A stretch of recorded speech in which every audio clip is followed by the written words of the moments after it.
Hello friends, and welcome to another Before You Read lecture. This is our third Before You Read lecture on the book of Psalms. This covers book 3 of the Psalter, which includes Psalms 73 through 89. This is one of the shortest books in the Psalter, in the collection of Psalms that we've been methodically working our way through. There's only 16 or so Psalms that are included in this material, and so it should be a relatively short, but I think engaging read for you. These, we find in Book 3 the majority of what scholars call the community laments, which we can find in Psalm 74, 79, 80, 83, and 85. They are community laments that we would contrast or put in conversation with the lament psalms that have a more individual focus. We've encountered individual lament psalms already where the speaker cries out about his or her enemies and nobody's treating me right and I feel abandoned. It's a very singular relationship.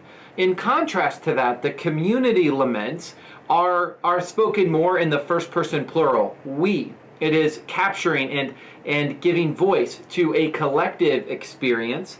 And in many cases, it seems apparent that these community laments are in response to the destruction of Jerusalem and the Jerusalem temple in the 6th century BCE. This, I think, is really important to keep in mind as we read these Psalms, that some of them, not all of them, and there isn't a clear rhyme or reason to their ordering, but some of them are dealing with what I would call a national catastrophe. We see much of the Hebrew Bible responding to this national catastrophe, and we certainly see it in some of these Psalms. Another distinctive element of these Psalms is that they are attributed to or connected with a figure named Asaph, who is named in Psalms 73 through 83. And so what do we know about this character named Asaph?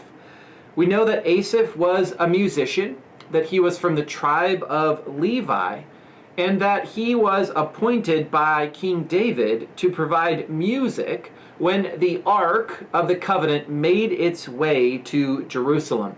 You can read about Asaph in 1 Chronicles chapter 6 and 1 Chronicles chapters 15 through 16. In addition, we learn from 2 Chronicles 5 that Asaph was present at the dedication of Solomon's temple.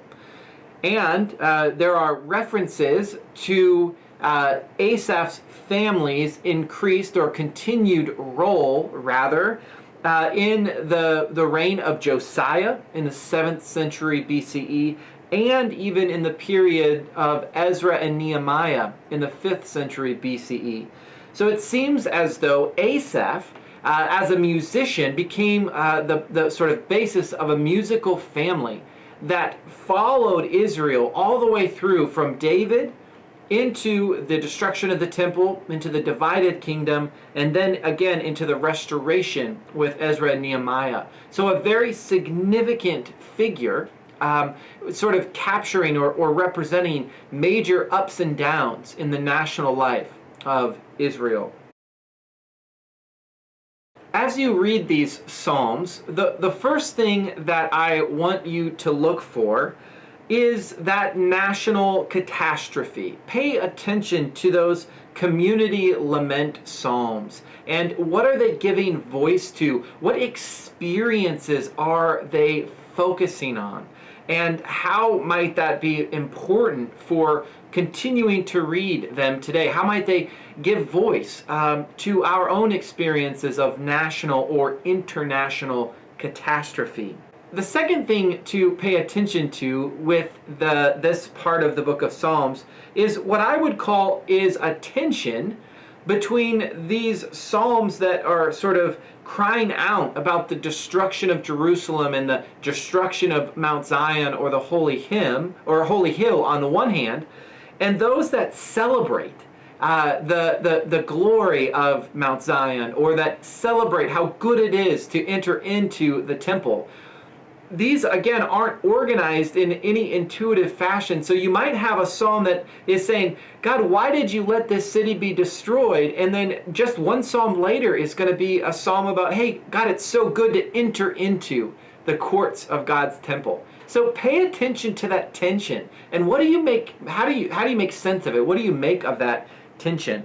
A third thing to be attentive to are the role of what we might call historical psalms, or historical accounts or recountings of historical events in the life of Israel. You'll see these in a number of the psalms. We've seen them in earlier psalms as well. But pay attention to how the speakers remember what God has done in the past. Very often you'll have the speaker say, I'm sort of out of my mind, I'm weeping, I feel abandoned, and then I recalled your actions. And then there's this list of actions that the psalmist recalls. So pay attention to what's included. Pay attention to how creation is reimagined in more poetic terms, or even how that very significant event of liberation from Exodus, or from Egypt, is remembered and retold in its own way in the Psalms.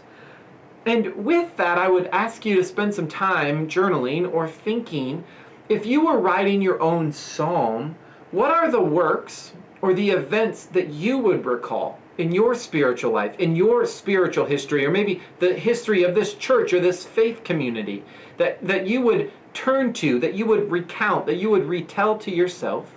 Because when you're facing grief or you're facing a hard situation, what are those things that you would want to remind yourself of about God's actions or about God's works? Last thing to pay attention to as you read these Psalms is pay attention to the presence of other gods. It's interesting, right? For both Christians and Jews are strictly monotheistic, at least in practice, or at least in theory. And monotheism denies the reality or the presence of other gods. But what we see in the Psalms, and we see them in this section of the Psalms, is the presence of other gods, the gods of other nations. There's even a discussion of the divine council in Psalm 82, and it seems as though God is rebuking the gods of other nations for their neglect of justice and care for the oppressed. And so pay attention to the other gods that are present in Psalms, and what's that doing? What is the function? What is the importance of them? And what does that say about God? With Book 3, we will meet our halfway point in the reading of the Psalms. So we're doing a great job, and we've got a good chunk of Psalms left to study in the coming weeks. But these Psalms are rich and powerful and evocative, and I hope that these questions and these suggestions will help you dig into them just a little bit more. I look forward to hearing your thoughts, and thank you so much for your time and your attention.